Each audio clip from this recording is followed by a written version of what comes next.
I used to respond in a certain way where maybe I would get a little bit angry, or I would just take off because I'd feel abusive.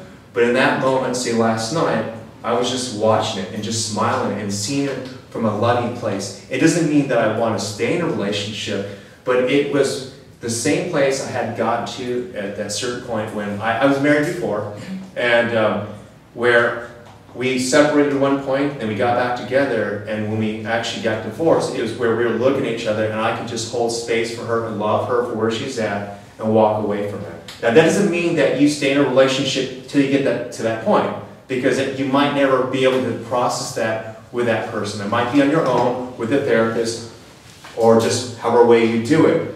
But it's when you can just really fully accept that person, you probably learned what you needed to learn from that person in the relationship.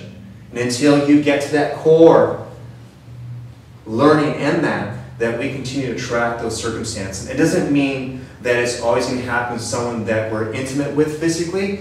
It can happen with a coworker, it can happen with a boss, it can happen with a friend, it can happen with everyone.